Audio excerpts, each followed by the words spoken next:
శుభోదయం. ఏమండి, అందరికీ కూడా శుభోదయం. ఈనాటి నారు మంచి నోట ఓ మంచి మాట ఈ శీర్షికన బాధ్యత లేని యవ్వనం, జ్ఞాపకం లేని వృద్ధాప్యం అనవసరం. ఉన్నా కూడా వాళ్ళు అలాంటి వాళ్ళు బతికున్నా కూడా వేస్ట్ కింద లెక్కే. ఎందుకు చెప్తున్నానంటే,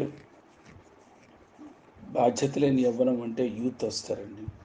యూత్ రెస్పాన్సిబిలిటీస్ కొన్ని ఉంటాయి. అటు చదువుకుంటూనే ఇటు పేరెంట్స్ని జాగ్రత్తగా చూడటం, ఓల్డ్ ఏజ్ గ్రాండ్ ఫాదర్ని చాలా జాగ్రత్తగా చూసుకోవటం, ఇంటికి సంబంధించిన కొన్ని రెస్పాన్సిబిలిటీస్ని నాన్నతో షేర్ చేసుకోవటం, ఇలాంటివన్నీ యూత్ చేయాలి.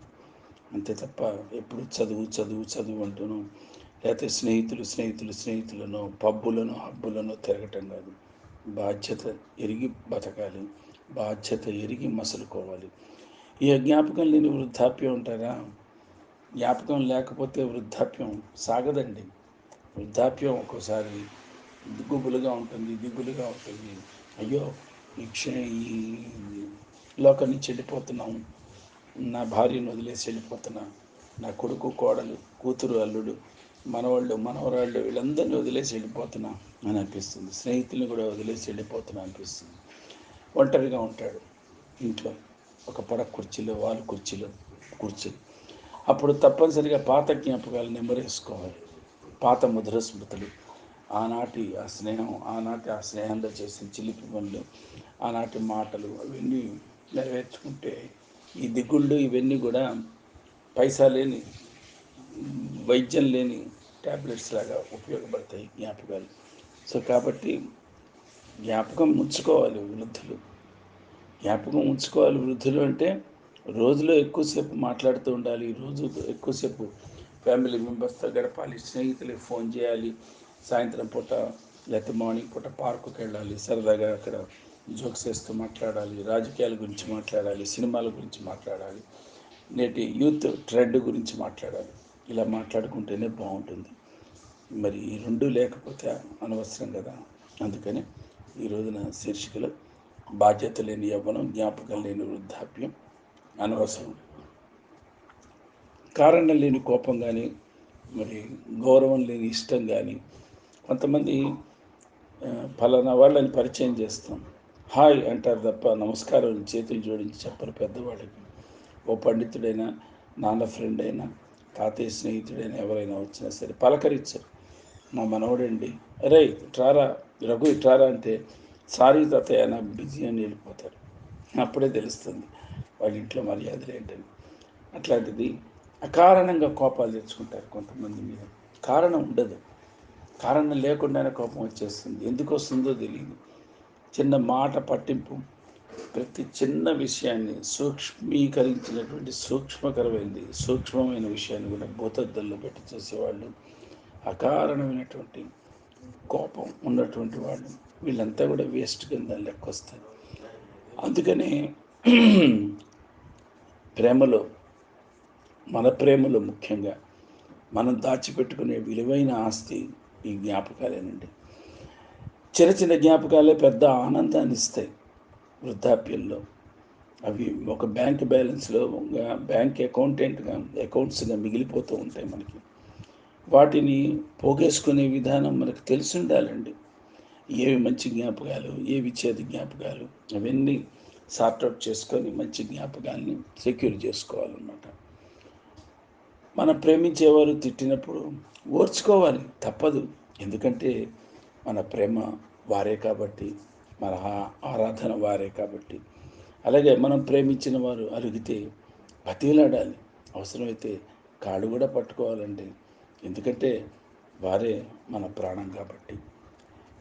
మనతో గడిపేందుకు మన ప్రియమైనటువంటి వారు ప్రయత్నిస్తే అస్సలు వాళ్ళని నిర్లక్ష్యం చేయకూడదండి. 1కి 4 సార్లు ఫోన్ చేసి, ఎరా తిన్నావా, ఎరా ఎక్కడున్నావు, ఏం చేస్తున్నావు అంటే వాడు చాదస్తంగా మాట్లాడాడు అని అనుకోకూడదు. వాడు ప్రేమగా మాట్లాడాడు. వాడి ఇట్లాంటి ప్రేమగా మాట్లాడేవాళ్ళు దొరకటమే చాలా అరుదు ఈ లోకల్లో అనుకోవాలి. ఇంకొకరు మనల్ని నిర్లక్ష్యం చేస్తే మనకి ఆ బాధ తీరుస్తుంది, అంతే కదా. ఏదైనా సరే ఎవరి వరకు వస్తే వాళ్ళకి తెలుస్తుందంటారు అదే. మరి ప్రాణం పోయినప్పుడు ఎలా ఉంటుందో తెలియదు కానీ, మనం ప్రేమించిన వారు నిర్లక్ష్యం చేస్తుంటే నిజంగానే ప్రాణం పోయినట్టుగా ఉంటుంది. ఒకరోజు మాట్లాడతాడు, రెండో రోజు మానేస్తాడు, మూడో రోజు మానేస్తాడు, నాలుగో రోజు మానేస్తాడు. ఇట్లా కొన్ని రోజులు మాట్లాడటం మానేస్తే, సెల్ ఫోన్ చేయటం బంద్ చేస్తే ఏం చేస్తామండి మనం? ప్రయత్నం చేసి ఇక డైరెక్ట్గా వాళ్ళ ఇంటికి వెళ్ళిపోయి ఏడ్చేస్తాం. ఎరా నేనేం తప్పు చేశాను, ఎందుకని నువ్వు ఫోన్ తీయట్లేదు, ఎందుకని మాట్లాడట్లేదు, చెప్పరా నాలో తప్పే ఉందిరా చెప్పరా అని అడుగుతాం.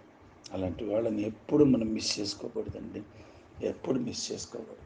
అలాంటి వాళ్ళని హృదయానికి హత్తుకోవాలి.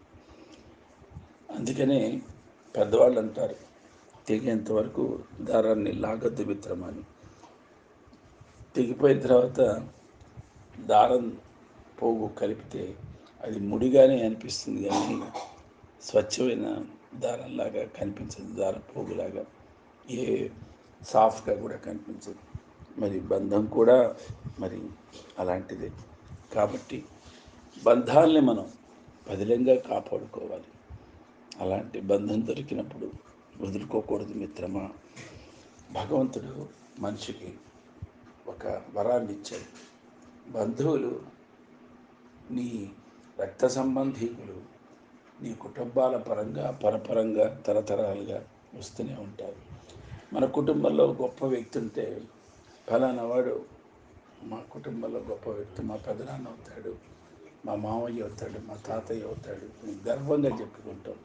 గొప్ప గొప్ప సంగీత విద్వాంసులున్నా, వేద పండితులున్నా, లేకపోతే సైన్సిస్టులున్నా, ఎవరు సినిమా యాక్టర్లున్నా, ఎవరున్నా. అదే మరి దుర్మార్గులు ఉంటారు, అరాచకాలు చేసేవాళ్ళు, ఉరి శిక్షలు పడ్డవాళ్ళు. అలాంటి వాళ్ళ తప్పదు. అరే పలానా వాడు ఉరి శిక్షకు గురయ్యాడే, వాడు మన ఫ్రెండ్ బాబాయ్ రా అని చెప్పుకుంటారు, మనం వద్దన్నా సరే. కానీ దేవుడు ఇచ్చింది ఏంటంటే ఒక వరం, స్నేహితుల్ని నువ్వు సెలెక్ట్ ఎంచుకో. సో మనం ఎంచుకోవాలి. వాడు మంచివాడా వాడు చెడువాడా అని మనకు తెలియదు. కొంతకాలం స్నేహం చేస్తే అప్పుడు తెలుస్తుంది వాడి క్యాలిబర్ ఏంటి, వాడి క్యారెక్టర్ ఏంటి, వాడు అతిగా ప్రవర్తిస్తున్నాడా, వాడు మనలో ఏం ఆశిస్తున్నాడు, మనలో వ్యాపారాత్మకమైన ధోరణి ఆశిస్తున్నాడా, డబ్బు ఆశిస్తున్నాడా, లేకపోతే ఏది ఉద్దేశంతో స్నేహం చేస్తున్నాడని గ్రహించి, మంచి ఉద్దేశం అయితే, ప్రేమపూర్వకమైన సదుద్దేశం అయితే తప్పనిసరిగా వాడి స్నేహాన్ని స్వీకరించాలి. ఈ జీవితాంతం వదులుకోకూడదు, అప్పుడే బాగుంటుంది. కాబట్టి ఒకటండి, బాధ్యతల్ని విస్మరించకూడదు యూత్. వాళ్ళకి ఎన్నో అలవాట్లు ఉండొచ్చు, చెడు వ్యసనాలు ఉండొచ్చు, అన్నీ ఉండొచ్చు. అవన్నీ కూడా అదుపులో ఉంచుకోవాలి. కుటుంబాన్ని దృష్టిలో ఉంచుకోవాలి, భవిష్యత్తును దృష్టిలో ఉంచుకోవాలి. మంచి భవిష్యత్తు కోసం పాకులాడాలి తప్ప పెడత్రోవలు పట్టేటువంటి భవిష్యత్తులు ఆలోచించకూడదు. తల్లిదండ్రులు కొంతవరకే గైడెన్స్ ఇవ్వగలరు, తాతయ్య అమ్మమ్మలు కొంతవరకే అదుపు చేయగలరు. రెక్కలు వచ్చిన తర్వాత మన స్వతహాగా మనం ఉద్యోగాలు సంపాదించుకున్న తర్వాత మనం మనగాళ్ళం అని అనిపించుకున్న తర్వాత వాళ్ళు ఏం పట్టించుకోరు, వాళ్ళు ఏమనరు. మీకు ఇచ్చే రిజర్వేషన్ ఇచ్చేస్తారు, ఎవరు అదుపు చేయరు. మీకు ఇంట్లో డబ్బులు ఇవ్వటం కానీ, జీతం తీసుకొచ్చి లేకపోతే షేర్ చేయటం కానీ అవన్నీ మీ ఇష్టం. అందుకనే చాలామంది వరకు వివాహం ముందు ఒక విధంగా ఉంటారు, వివాహం అయిపోగానే తల్లిదండ్రులు చాలా రిజర్వ్డ్గా ముట్టినట్లుంటారు. పిల్లలతో ఎలా ప్రవర్తిస్తారు, వాడితో ఇన్వాల్వ్ అవ్వకూడదు, మన గౌరవం మనం కాపాడుకోవాలి, వాడి చేత మాట పడకూడదు, కూతురు చేత మాట పడకూడదు. వాళ్ళు ఏదైనా చేస్తే మీ ఇష్టం నాన్న, దాంట్లో మంచితనం ఉంటే మంచి చేయండి అని అంటారు. అంతే తప్ప ఎందుకు అలా, ఏమిటి అలా, అవసరమా నీకు అని అడగరండి తల్లిదండ్రులు. వాళ్ళ రెస్పెక్ట్ వాళ్ళు గౌరవించుకుంటారు. అలాగే పిల్లలు మరి తల్లిదండ్రుల అభిమానాన్ని చూరగొట్టడానికి ప్రయత్నించాలి. సో ఫ్రెండ్స్, మరి ఈ రోజున మనం జ్ఞాపకాల గురించి, జ్ఞాపకాల దొంతరల గురించి, జ్ఞాపకాలు ఎలా పదిలపరుచుకోవాలి, ఎవ్వరాన్ని ఎలా కాపాడుకోవాలి, ఎవరిలో ఎలాంటి రెస్పాన్సిబిలిటీస్ తీసుకోవాలని చెప్పుకున్నాము. మరి స్వస్తి.